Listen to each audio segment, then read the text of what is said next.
Hello, Dr. Lang. My name is Kela Lathan, and I will be doing my final project on gender roles in sports.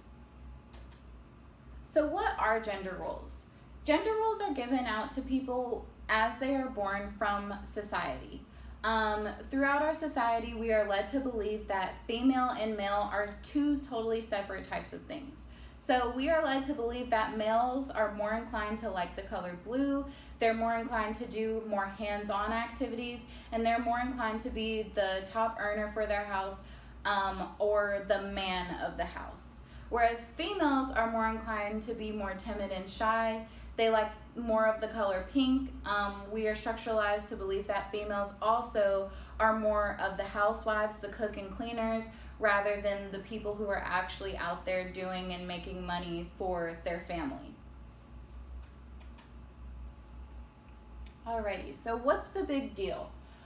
Gender roles in sports directly affect both men and women playing sports, but they mostly affect women. A lot of times you will see there's a lack of proper media coverage for women. There's also a lack of scholarship and education for women specifically towards sports. And then there are very big pay gaps.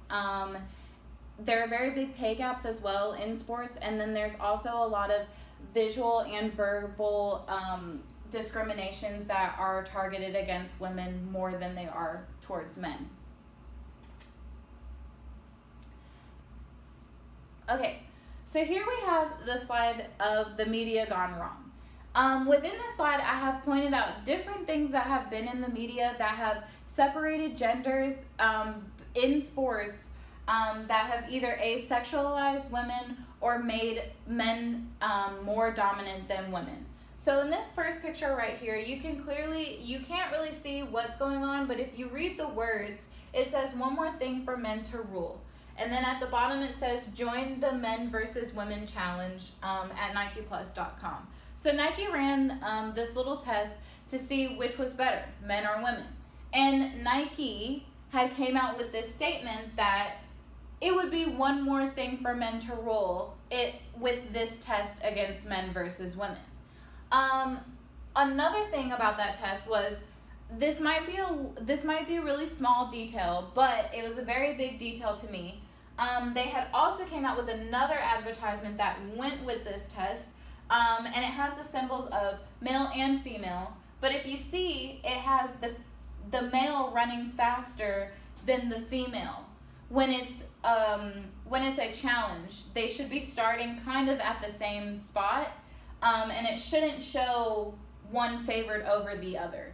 And then also, as you can see, there is a female in this picture and she's behind the male, whereas in this picture there is no female to be found. So then at the top right here we have a few Sports Illustrated. Now the Sports Illustrated is supposed to be specifically to educate the world about what's going on in sports today. So in most Sports Illustrated in the past, they have sexualized women and made them more inclined to more promiscuous types of magazine covers, whereas males are more inclined to have more sporty types of magazine covers. Now it is a Sports Illustrated, so you would think on both magazine covers there would be something dealing with sports. However, in this magazine cover, it is a Sports Illustrated magazine cover, and she is clearly not doing anything sports related. She's literally just laying on the floor. This can be seen as a sexualized way that the media has, this could be shown as a way that the media has sexualized women by showing that there is no sports shown in a magazine for specifically sports. Instead, it shows the image of a woman and more fashionable because she has like a nice blouse on, and it's more of a fashionable type of picture to make more of the idea that women are supposed to be more inclined to girlier things rather than sportier things. However, you have this picture right here where it's also a Sports Illustrated, and he's clearly playing sports. He's clearly playing tennis, and you can clearly see that it fits perfectly with the name Sports Illustrated, and it fits perfectly with the theme of Sports Illustrated. Okay, and then a few common sports that are said to be just for men but can include females would be hockey, basketball, wrestling, football, soccer, basically really any sport, also and track, but basically really any sport can be considered both for female and male. It's just society has structured us to make the more aggressive types of sports male dominated. So some major figures in sports, at least for women, that kind of spike the idea that women can do anything if they put their mind to it, would be first Jackie Mitchell. She was one of the first women to strike out Babe Ruth, and she was also one of the first women that could play even next to Babe Ruth or any baseball player, and that was in 1931. And then we have Jackie Tonawanda. She was the first female that played in a boxing match at the Madison Square Garden in New York, and that was in 1976. And then lastly, we have Katie Hinida, and she was one of the first females to ever play college football, and she also did one of the first touchdowns for the NCAA competition that she happened to be in for football. And all of these women played next to males, and they played at the same aggressive intensity as males. So I think that does say a lot. I will be talking about pay gaps that are prevalent in today's society. And these are a few stats of each different professional sport that is kind of like really popularized to have both male and females playing in it. However, I want to point out that even though each professional sport is just their own professional sport, they do have a category for both male and female, and they're separated. So these are just a few pay gaps that kind of stand out. First would be the professional basketball. In the male category, the average male makes about $4 million without any endorsements. And the average female makes about $72,000.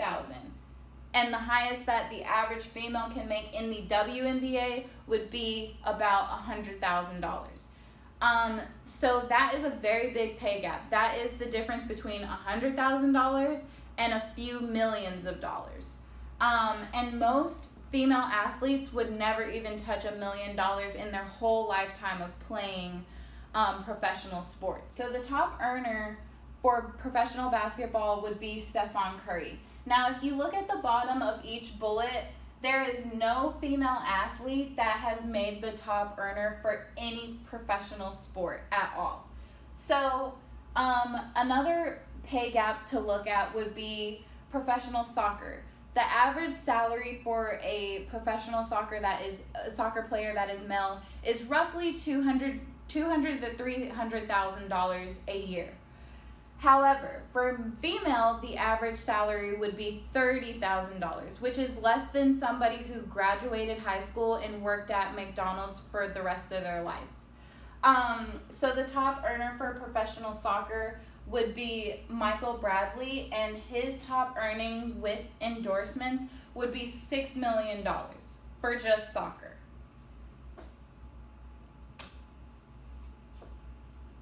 So a few things to consider with these pay gaps and stats would be there are no female athletes that appear on the 100 top athlete list in America or even around the world.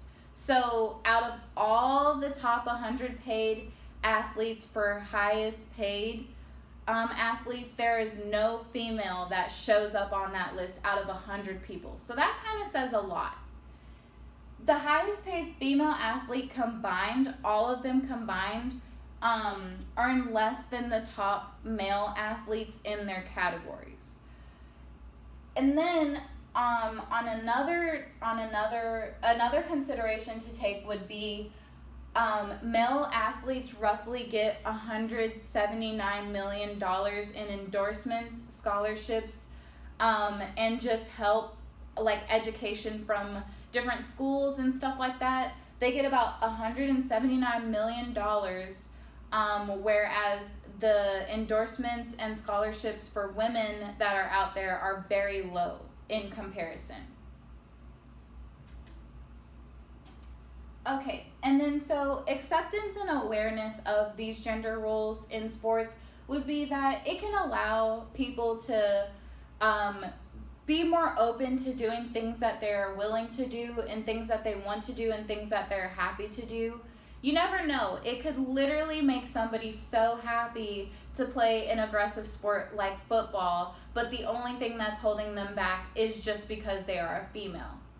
Another thing that is kind of a big awareness would be that allowing there to not be any gender issues within sports would create a bigger world for diversity, or a bigger opportunity for diversity in the world. Another thing would be it would alleviate any issues with unfair pay gaps that male and females might have, not only in sports but just in general, in real life. Some supporting acts that make it a little bit easier for gender in sports would be the Equal Pay Act. So within this act, employers must pay their employees the same amount of salary, and they can't discriminate against you based off of a gender or race or culture. Another act would be the Title X of Education Amendments Act. That prevents any gender discrimination, specifically that would withhold you from getting a certain type of education or a certain type of scholarship. These acts are obviously not followed on a regular day-to-day basis, so it's definitely a big thing to be aware of these acts, and if you are ever involved in a situation where you are getting unfair pay or unfair education or unfair treatment based off of gender, please reflect on these acts because they will help you out. All right, so how can you help the community be more aware of these gender roles in sports, and how can we alleviate gender roles in sports? So a few ways that we could help society kind of change their mind about gender in sports would be to support and promote women playing sports in general. So if you see a woman playing sports, don't make any snide comments towards her or anything like that just because she's female. Just support her and make her understand that she is a woman and she is capable of doing anything that a male could do. Avoid looking at sports as just being for one gender. This could be anything from cheerleading, soccer, boxing, wrestling. If society just kind of alleviated thinking that sports were directed to each specific gender, that would definitely help the problem with sports. Educate yourself and be aware of the past history of how far along women have came to allow themselves to be inclined to playing the same sports that males play. And then also just encourage women to play sports regardless of whatever their gender is. Because everybody has the opportunity to be happy and everybody has the opportunity to fulfill their dreams and do what they love. And you never know what somebody's dreams entail. And then here is my Works Cited page where I have cited all of the resources that I used to make this project. Thank you so much.